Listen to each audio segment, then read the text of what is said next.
오밤중 뉴스 함께하고 계십니다. 세 번째 주제는 제가 정말 오랫동안 기다렸던 소식입니다. 저희 장용진 TV에서는 재판 법정 소식을 좀 끊임없이 전해드리고 있습니다. 그동안 저는 이화영 부지사의 재판 소식을 좀 끈질기게 보도를 해왔거든요. 근데 이화영 부지사 이 재판을, 그러니까 이게 대북 송금 사건, 쌍방울 대북 송금 사건이라고 우리가 얘기하죠. 이 쌍방울 대북 송금 사건을 제가 전해드리고 취재를 하면서 제일 안타까웠던 것이 검사들의 진술 조작. 이 검사들의 진술을 조작하기 위해서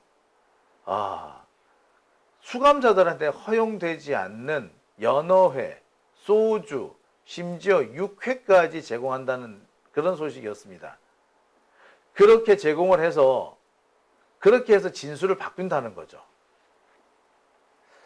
제가 이런 얘기를 어디서 들어봤냐? 여러분 혹시 한명숙 전 총리 사건 기억하십니까? 당시 한명숙 전 총리를 뇌물받은 나쁜 정치인, 부패 정치인으로 몰고 갔던 일이 있었죠. 네, 결국 또 보면은 당시에 뇌물을 줬다라고 하는 사람은 나는 뇌물 준 적이 없다라고 진술을 뒤집습니다. 하지만 끝끝내 그 뒤집힌 진술은 법원에서 받아들여지지 않고 한명숙 총리는 징역 3년을 실형을 살게 됩니다. 자, 이거 우리 짚고 넘어가야 돼요. 당시 그 판결을 내린 판사들 우리 일일이 찾아가서 단죄를 해야 합니다. 판사들이요, 함부로 판결 내려놓고 뻔뻔스럽게 버티는 세상, 이거 잘못된 세상입니다. 판사들이 자기가 법대에 올라가서 판결을 내렸는데 그게 그 판결을 책임을 져야 될 거 아닙니까? 근데 엉터리 판결을 내렸는데도 책임을 안 져. 한명숙 총리같이 너무나도 재산이 없어요. 그분이 지금도 재산이 없어요. 지금 이분 한명숙 총리 얼마 전에 그 검찰에서 그 재산 압류한다라고 뭐 한 게 있거든요. 얼마 압류한 줄 아세요? 1억 5천만 원. 그 뭐 1억 5천만 원? 전세 보증금 1억 5천만 원 전세 보증금 압류한다 그런 거예요. 요새 1억 5천만 원짜리 전세가 어디 있습니까? 그 원룸 아니면 투룸이에요. 전직 국무총리가 원룸 투룸에 사신다고. 그런데 무슨 돈을 받아 처먹었다 그래. 판사들이 엉터리 판결한 겁니다. 왜 그런 판결이 나느냐? 그때 한명숙 총리를 죽일 때 그때 나왔던 게 당시 연어회 뭐 이런 거였거든요. 그게 이번에 반복됐습니다. 어디에? 대북 송금 사건에. 당시 피해자가 누구야? 이화영 부지사잖아요. 제가 그래서 지난 2, 3년 동안 끈질기게 이 주장을 해왔습니다. 그런데 검사도 그렇고 기자들도 그렇고 이렇게 이화영 부지사가 이렇게 피가 맺히게 외치는 얘기를 한 번도 귀 기울여 듣질 않았습니다. 기자들 심지어 이 이화영 부지사의 이런 그 하소연에 대해서 거짓말 한다는 식으로 몰고 갔습니다. 특히 법조 기자단 소속 애들 정말 못됐지 않았습니까? 아예 제대로 들을 생각도 안 하고 일단 이화영을 죽이기 시작한 거예요. 그래서 말도 안 되는 얘기 한다고 어떻게 검찰청에서 연어회를 먹을 수 있느냐고 이딴 소리를 하고 있어. 진짜 확 그냥 지들도 잘 알거든요. 실제로 검사들이 수감자들한테 환심을 사기 위해서 이런 거 많이 매겨요. 이거 매겨가지고 환심 산 다음에 진술 받아내는 거 많이 해요. 많이 해. 그렇게 해서 진실만을 얻어낸다면 다행이겠으나 그 과정에서 거짓말도 얻어내거든요. 그 결과 많은 사람 억울하게 당합니다. 이번에 결국 드러났죠. 이화영 부지사한테 연어회 파티, 술 파티 이런 걸 제공해서 진술을 조작하려 했고 그 자리에 김성태라든지 방용철이라든지 이런 자들이 있었고 그들은 항상 모여서 진술 세미나 같은 걸 했다라는 게 이번에 결국 드러났습니다. 법무부에서 자체 진상조사를 그동안 했었대나 봐. 그리고 그 결과 사실이 드러났습니다. 지금 법무부 정성호 법무부 장관은요. 검찰의 감찰을 지시했습니다. 자, 오늘 이 단독 기사 많이 보셨을 거예요. 똑같은 단독 기사를 오마이뉴스도 쓰고 동아일보도 쓰고 중앙일보도 쓰고 KBS도 쓰고 심지어 조선일보까지 단독하고 냈더군요. 똑같은 내용인데, 자, 어쨌거나 법무부에서 술 파티가 있었다는 게 확인이 됐습니다. 술 파티 날짜도 2023년 5월 17일로 확인이 됐어요. 원래 이화영 부지사가 맨 처음 지목했던 게 23년 5월 17일이었습니다. 근데 검찰이 계속 이상하게 말 가지고 장난질을 쳤거든. 그러니까 이화영 부지사가 헷갈리니까 날짜가 조금씩 뒤로 옮겨가서 6월 18일까지 밀렸어요. 하지만 원래 최초 지목했던 5월 17일이 맞는 걸로 나옵니다. 어떻게? 출정 기록을 꼼꼼하게 확인해보고 쌍방울에서 사용했다는 법인카드 꼼꼼히 확인해보고 하니까 바로 확인이 된 겁니다. 그래서 2023년 5월 17일 수원지검 1313호 박상용 검사 방에서 연어회, 연어초밥, 연어회 덮밥, 그리고 소주 등이 제공됐다는 게 확인이 됩니다.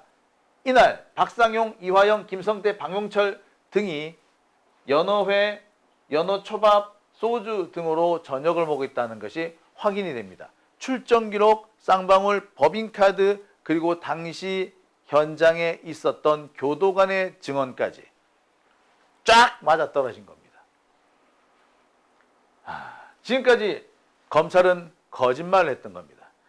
검찰이 거짓말을 할 때 기자들은 부하내동했죠. 지들도 알아.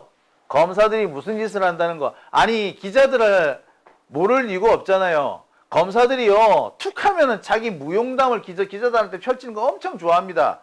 어떻게 해서 자백을 받아냈느냐? 여러 가지 얘기를 해요. 검사들이 자백 받아낼 때 제일 많이 쓰는 것이 가족을 협박하는 겁니다. 특히 아이들, 부인이나 아이들을 가지고 협박하는 거 되게 많이 해요. 두 번째가 뭐냐면은 이런 거, 매기는 겁니다. 그러니까 구치소에서 제대로 되지 않은 그걸 먹다가 비싼 음식 먹으면 사람이 혹한단 말이야. 제가 강지호 기자랑 이 얘기를 하면서 군대 얘기를 하잖아요. 우리 군대 짬밥 먹다가 갑자기 연어회 초밥 먹었다고 생각해봐. 눈 안 돌아가겠어? 아니, 초코파이만 먹어도, 몽쉘 통통만 먹어도 갑자기 눈이 돌아가는데, 짬밥 대신에 연어회 초밥이 들어오고 소주가 들어오면 사람이 안 바뀌겠어? 그리고 검찰청에 가면 갈 때마다 이걸 제공해 주는 거야. 그러면서 야, 너 우리가 원하는 대로 진술해 주면은 싸게 먹혀서 내보내 줄게. 그리고 너 나갈 때까지 우리가 계속 여기에서 이렇게 맛있는 거 제공해 줄게. 야, 말 바꿔봐. 요렇게 꼬신단 말이야. 안 넘어갈 것 같아요? 넘어간단 말이야. 그렇게 해서 검사들이 누구누구의 무슨 진술을 받아냈다고 기자들한테 엄청 무용담을 늘어나요. 그렇게 들은 무용담이 몇 개씩이 돼. 에? 가족 협박에서 자백 받아냈다. 매겨서 자백 받아냈다. 많이 들었어. 나만 들었겠어? 다른 기자들은 안 들었겠어? 나한테 나불나불 이빨 털었던 검사가 다른 기자들한테는 나불나불 안 털었을 것 같아? 그 검사가 그 검사야. 다 알아요. 모를 리가 없어.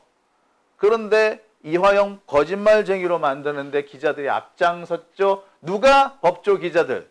여러분 다 뒤져주세요. 그래서 이화영 거짓말한다는 식의 기사 쓴 새끼들 다 색출해야 합니다. 그리고 걔네들은 손가락을 부러뜨려 버려야 돼. 다시는 기사 못 쓰게.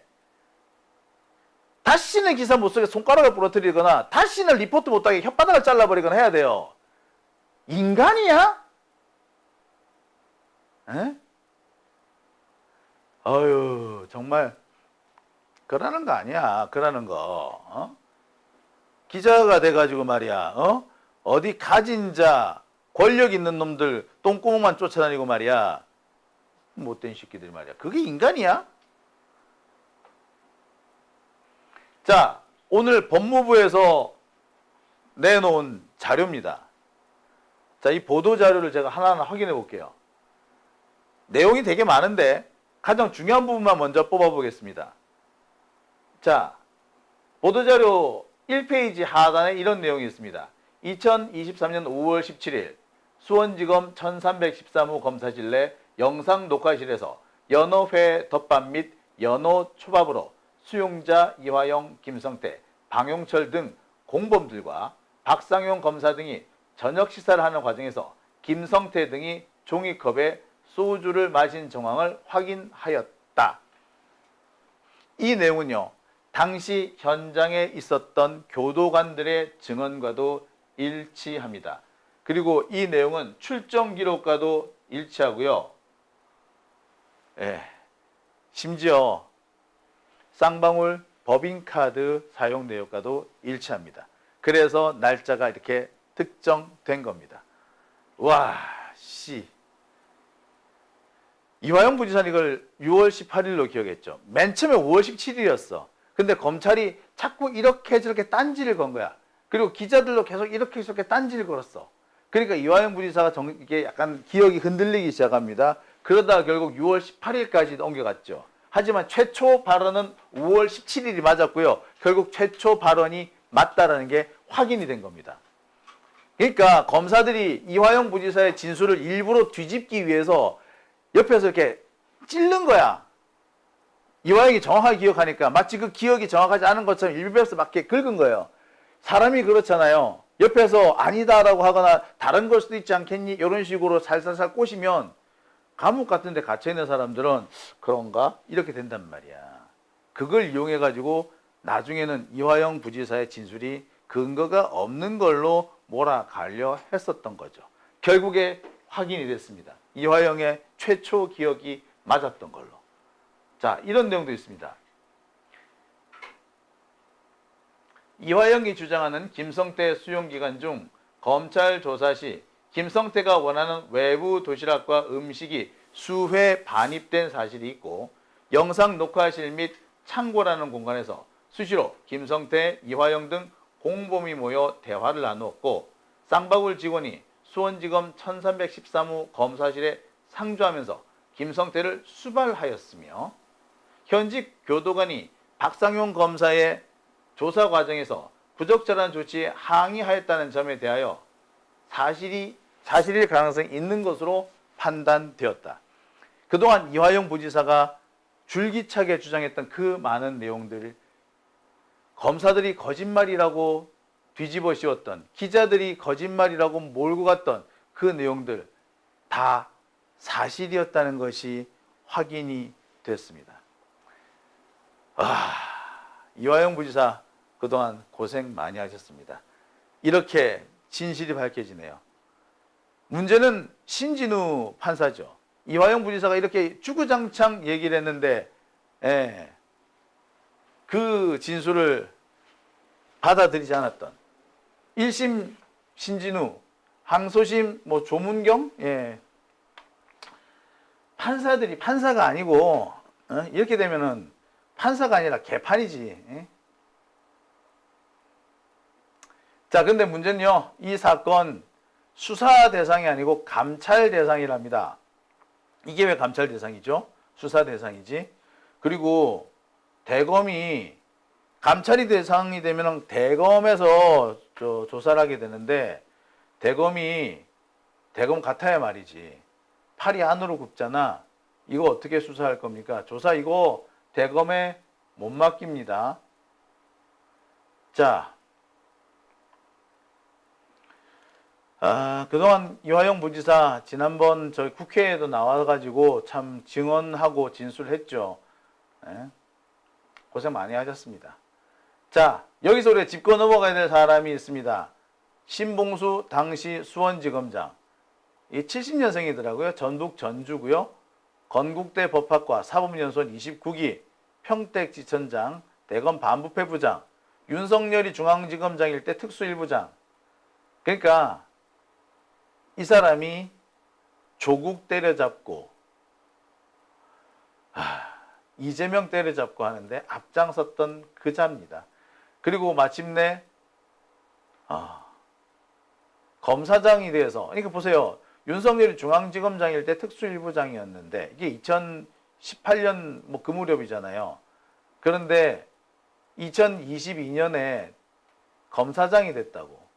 그러니까 한 4년 사이에 부장에서 검사장으로 초고속 승진한 겁니다. 부장, 차장, 검사장인데. 그리고 심지어 서울중앙지검장까지. 예. 자, 신봉수. 여러분, 이 사람 얼굴을 기억해 두십시오. 이 사람은 마지막까지 윤석열한테 충성을 다 바쳤던 찐윤입니다. 그리고 우리가 꼭 기억해야 되는 사람이 있죠. 박상용 검사. 사법연수원 38기 대북 송금 사건의 주인 검사입니다. 우리한테 일명 똥검사로 알려져 있죠. 자, 이 두 사람 반드시 기억해야 합니다. 그리고 반드시 단죄해야 합니다. 참 여러 가지 생각이 지금 머리를 스칩니다.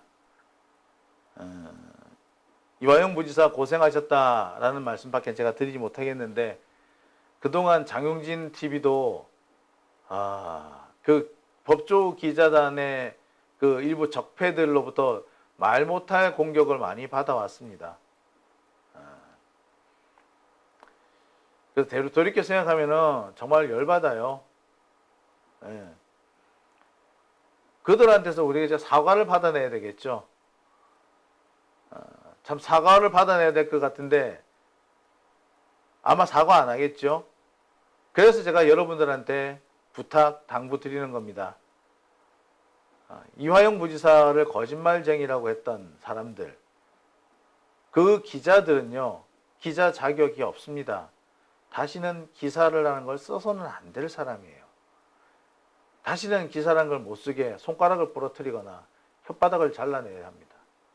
그러기 위해서는 우리 시민들이 그들을 하나하나 색출해서 단죄해야 합니다.